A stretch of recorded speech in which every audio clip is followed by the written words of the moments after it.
Right, so in the last lecture we discussed about the circulation of the liver, right? Now again, once again I will do the review, okay?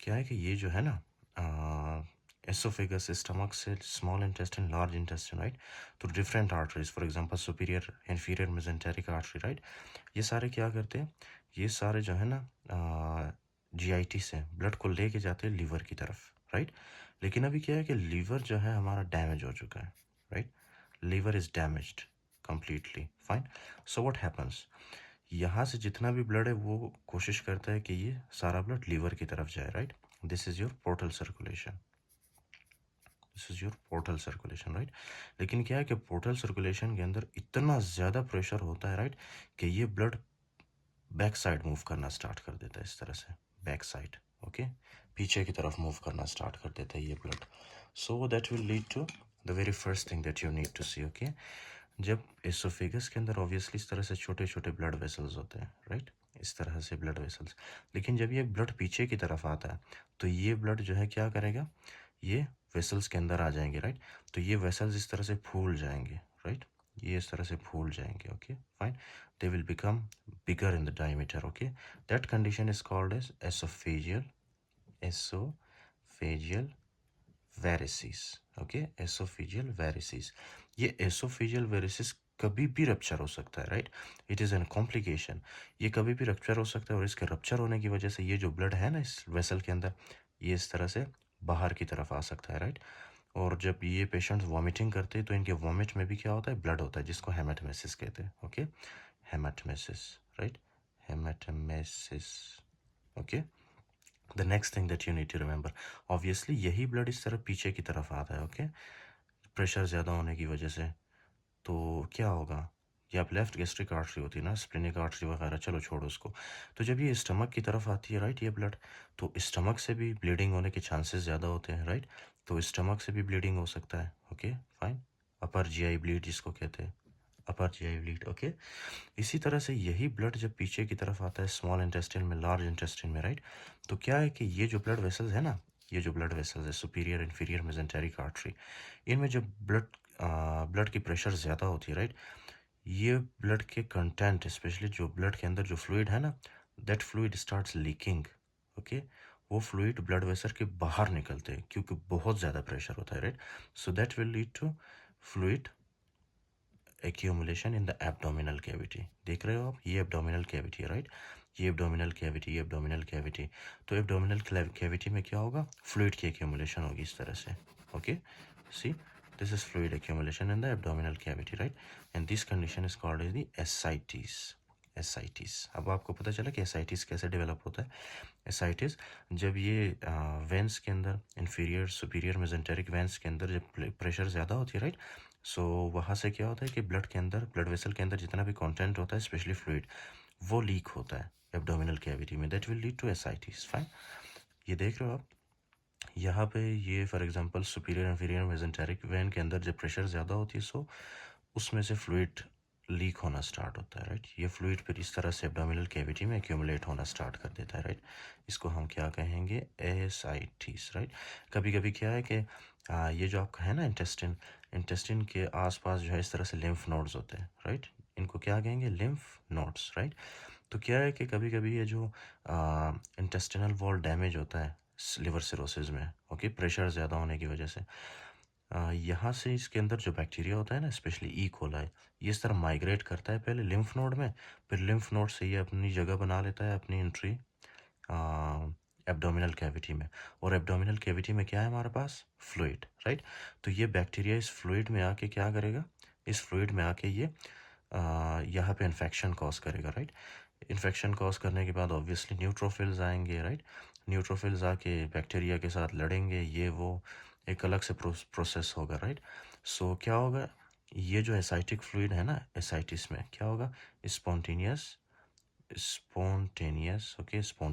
Bacterial peritonitis हो सकता है इससे right और इससे बहुत शदीद pen होती है एब्डोमेन में okay so this condition is called as spontaneous bacterial peritonitis अच्छा जी तो ये तो हो गया राइट अब नेक्स्ट थिंग जो आपने देखना है अच्छा जी so this is portal hypertension कहते हैं इसको ओके पोर्टल हाइपरटेंशन किसको कहते हैं जब यहाँ पे लिवर के फेल होने की वजह से या लिवर डैमेज होने की वजह से लिवर ख़राब हो और उसकी वजह से ये ब्लड आगे की तरफ मूव ना कर पाए। Okay, that condition is called as portal hypertension. क्यों? क्योंकि ये जो पोर्टल सर्कुलेशन है ना, इसमें प्रेशर बहुत ज़्यादा बढ़ जाती है। अच्छा जी, तो ये प्रेशर बढ़ गई है, राइट।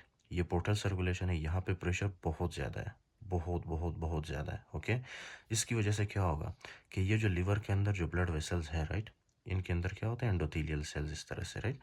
तो ये लिवर के एंडोथीलियल सेल्स जो है ना, ये क्या करेंगे, प्रेशर ज़्यादा होने की वजह से, ओके, प्रेशर ज़्यादा होने की वजह से ये रिलीज़ करते हैं दो चीज़ें, एक है nitric oxide and prostaglandins. Fine. अब ये जो नाइट्रिक ऑक्साइड और प्रोस्टाग्लैंडिन्स है, ये पता है क्या करते हैं, ये नाइट्रिक ऑक्साइड और प्रोस्टाग्लैंडिन जाके स्प्लैंक्निक ब्लड वेसल्स, स्प्लैंक्निक ब्लड वेसल्स किसको कहते हैं, ये जो आपको नज़र आ रहा है, ये स्प्लैंक्निक ब्लड वेसल्स है। Okay, superior inferior mesenteric artery, कुछ ये आर्टरीज है, राइट, इसमें एसोफेजियल है, राइट, गैस्ट्रिक आर्टरी वगैरह, स्प्लिनिक आर्टरी। तो उनमें क्या होती है, उनमें मैसिव वेजोडाइलेशन होती है, राइट। ये इस तरह से इनमें मैसिव वेजोडाइलेशन होती है, इनका साइज डायमीटर बढ़ जाता है। फाइन। जिसकी वजह से क्या होता है, हमारे बॉडी के अंदर जितना भी फॉर एग्जांपल ब्लड है ना, उनमें से मोस्टली ब्लड जो है कहाँ पे आती है, यहाँ पे spleen, inferior mesenteric artery vein, superior mesenteric artery vein, right. Means artery और वेन्स दोनों में ब्लड की कॉन्सेंट्रेशन ज़्यादा हो रही है, राइट। और हमारे जितने फॉर एग्जांपल बाकी जो ऑर्गन है, ब्रेन, किडनीज, इनमें ब्लड की कॉन्सेंट्रेशन कम हो रही है। क्यों? क्योंकि जितना भी ब्लड है वो ये जीआईटी में आ रहा है, राइट, गैस्ट्रो इंटेस्टिनल सिस्टम में आ रहा है। फाइन। जिसकी वजह से क्या होगा, ये पोर्टल सिस्टम जो है ना, इसमें मज़ीद हाइपरटेंशन होगी, राइट, इसमें मज़ीद क्या होगा, प्रेशर बढ़ जाएगा, जिसकी वजह से यहाँ पे उसके बाद एक शंट डेवलप होगा। फाइन। क्योंकि ब्लड आगे की तरफ नहीं मूव कर पा रहा ना, तो क्या होगा, एक दूसरा रास्ता बनेगा जिसको हम कहते हैं पोर्टोसिस्टेमिक शंट, राइट। तो यहाँ से जितना भी ब्लड है ना, अब वो क्या करेगा, इस तरह से पोर्टल सर्कुलेशन से डायरेक्ट हेपेटिक वेन में चला जाएगा। This is your hepatic when. Okay, fine. अच्छा जी, नाउ लिसन वेरी केयरफुली। अब स्टमक के अंदर ऑब्वियसली क्या होता है, जब खाना खाता है पेशेंट तो उसमें प्रोटीन होता है, राइट। प्रोटीन, ये प्रोटीन है, राइट, स्टमक के अंदर। प्रोटीन किस में ब्रेक होती है, अमोनिया में। Fine, ammonia which is a toxic substance. तो क्या है कि ये अमोनिया नॉर्मली आता था, राइट, पोर्टल सर्कुलेशन के थ्रू कहाँ पे आता था, लिवर में। और लिवर अमोनिया को ब्रेक करके, न्यूवर अमोनिया को ब्रेक करके नॉन टॉक्सिक सब्सटेंस में कन्वर्ट करता था और ये हमारे बॉडी से निकलता था, राइट, एज अ वेस्ट।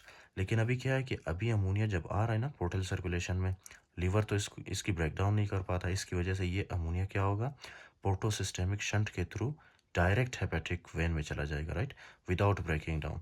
अब ये जो हेपेटिक वेन है, ये इस एमोनिया को लेके जाएगा हार्ट में, फिर हार्ट इस एमोनिया को लेके जाएगा ब्रेन में। फाइन। तो ब्रेन के अंदर क्या होगी, एमोनिया, राइट। अब जब एमोनिया ब्रेन के अंदर होती है, इसकी वजह से क्या होता है, इसकी वजह से एस्टेरेक्सिस, मोस्ट कॉमन कॉम्प्लिकेशन है एस्टेरेक्सिस। फाइन। एस्टेरेक्सिस क्या है, फ्लैपिंग ट्रेमर, राइट। इस तरह से पेशेंट जब इस तरह हाथ रखता है, राइट, उसका हाथ इस तरह से बर्ड्स की तरह फ्लैपिंग करता है। ओके, फ्लैपिंग ट्रेमर कहते हैं इसको। You can see the video also in YouTube. So ये हो गया, राइट, एक तो पोर्टोसिस्टेमिक शंट डेवलप हो गया। Okay, this is called as portosystemic shunt. Okay, fine. The next thing that you will see, nitric oxide और प्रोस्टाग्लैंडिन जब ज़्यादा रिलीज होता है, right, that will lead to splanchnic vasodilation. Gastrointestinal system के जितने भी वेजल्स हैं, आर्टरी वेन्स सारे डायलेट होते हैं, जिसकी वजह से हमारे बाकी ऑर्गन्स को ब्लड नहीं पहुंचता आसानी से, राइट। तो क्या होगा, जब बाकी ऑर्गन्स को ब्लड नहीं पहुंचेगा, राइट, तो हमारे बॉडी में क्या होगी, रास एक्टिवेट होगा, रेनिन एंजियोटेंसिन एल्डोस्टेरोन सिस्टम, रास एक्टिवेट होगा, राइट।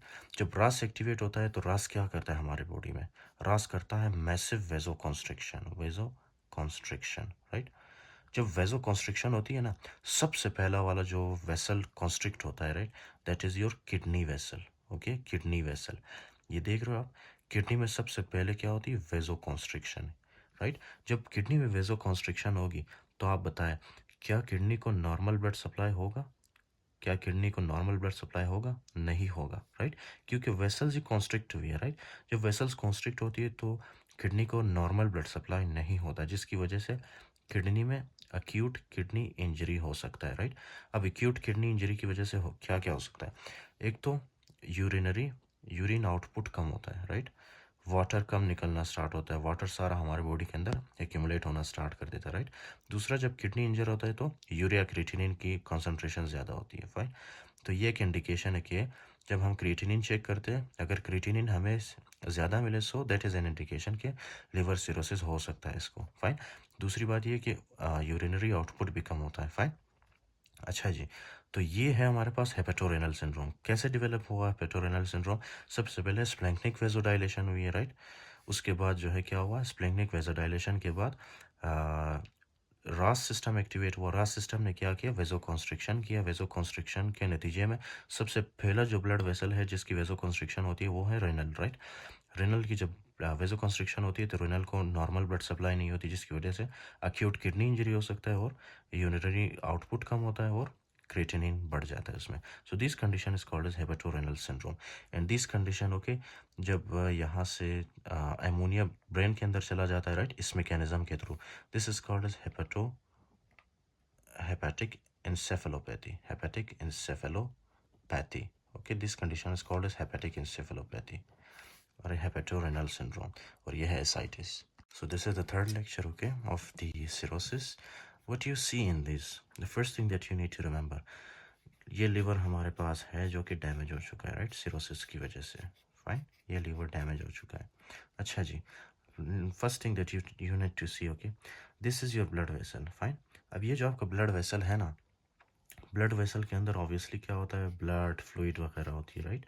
अच्छा जी, तो ब्लड के अंदर जो फ्लूइड होती है, राइट, ब्लड के अंदर जो फ्लूइड होती है, ये फ्लूइड जो है ना, आपने कभी सोचा है कि ये फ्लूइड ब्लड वेसल के बाहर क्यों नहीं जाता, राइट।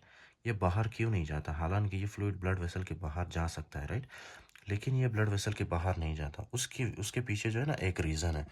क्या रीज़न है कि ब्लड वेसल्स के अंदर, आपके ब्लड के अंदर एक प्रोटीन है जिसको कहते हैं एल्ब्यूमिन, ओके, एल्ब्यूमिन प्रोटीन। ये एल्ब्यूमिन प्रोटीन जो है ना, फ्लूइड को ब्लड के अंदर से बाहर नहीं निकलने देता, ओके। देखो, ये एल्ब्यूमिन फ्लूइड को ब्लड वेसल के अंदर इस तरह होल्ड करके रखता है, राइट। इसको ब्लड वेसल के बाहर नहीं जाने देता, इसको ब्लड वेसल के बाहर फ्लूइड को नहीं जाने देता, राइट। किसकी वजह से होता है ये, एल्ब्यूमिन की वजह से, ओके। लिसन वेरी केयरफुली, जब आपका लीवर डैमेज होता है, ये एल्ब्यूमिन बनाता कौन है, ये एल्ब्यूमिन बनाता है लीवर, ओके। लीवर बनाता है एल्ब्यूमिन। जब ये लीवर डैमेज होगा तो क्या एल्ब्यूमिन प्रोड्यूस होगा, नहीं होगा, एल्ब्यूमिन प्रोटीन प्रोड्यूस नहीं होगा, जिसकी वजह से ब्लड वेसल्स के अंदर एल्ब्यूमिन की डेफिशिएंसी होगी। और जब एल्ब्यूमिन की डेफिशिएंसी होती है तो ब्लड के अंदर जो फ्लूइड है ना, वो that will start leaking outside the blood vessels, okay, जिसकी वजह से क्या डेवलप होगा, oedema, okay, oedema, peripheral oedema हो सकता है, राइट, इससे।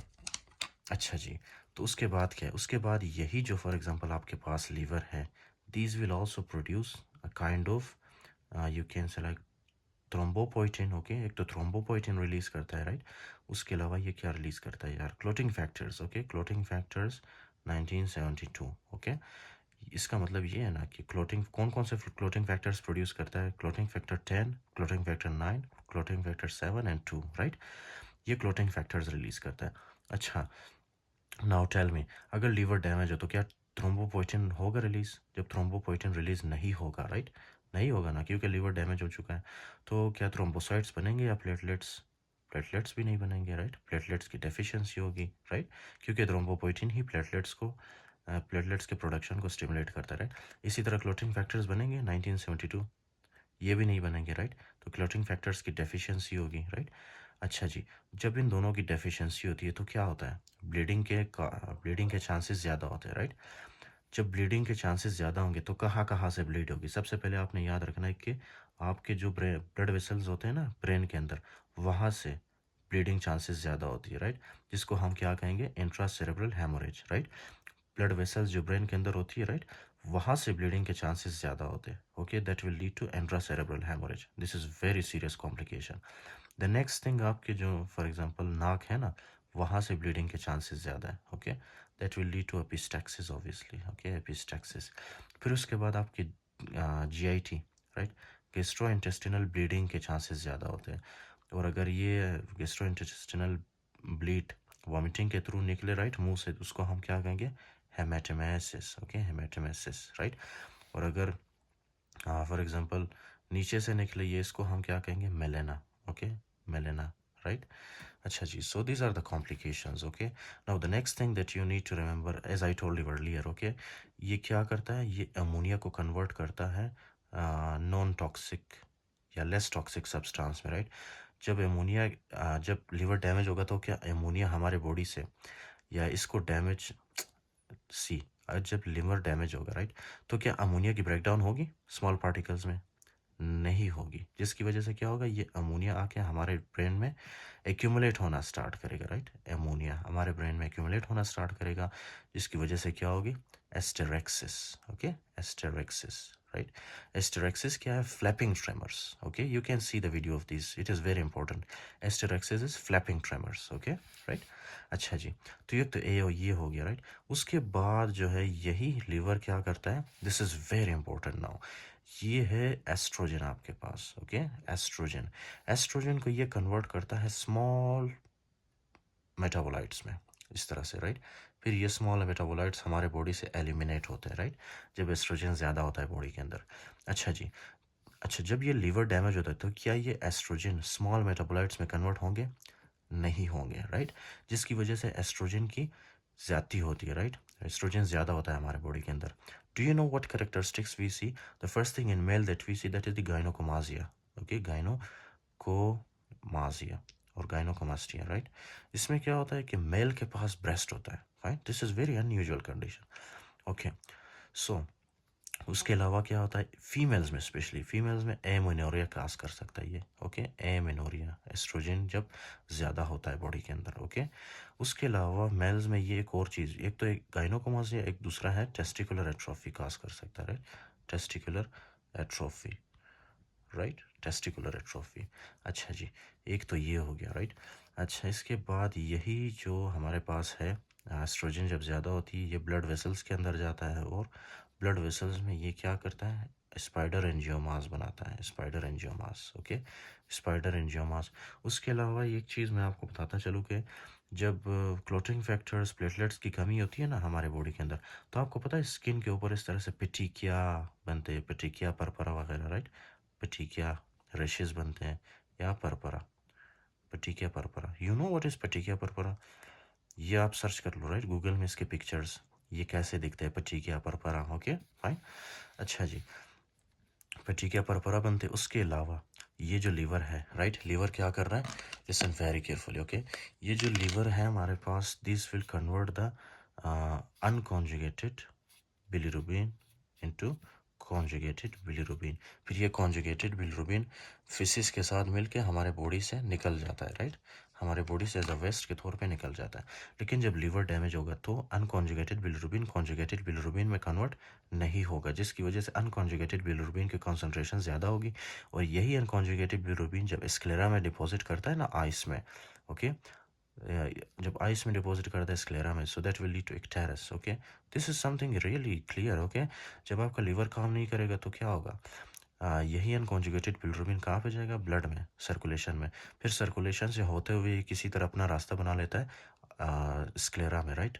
स्क्लेरा में एक आइस में जो है क्या होता है, स्क्लेरा, वो वाइट पोर्शन, राइट, वहाँ पे जाके डिपॉजिट होना स्टार्ट करता है। तो स्क्लेरा जब आप पेशेंट की आंखों में देखोगे तो आपको क्या नज़र आएगा, yellowish colour, okay. Yellowish colour किस वजह से होती है, अनकॉन्जुगेटेड बिलीरुबिन की वजह से।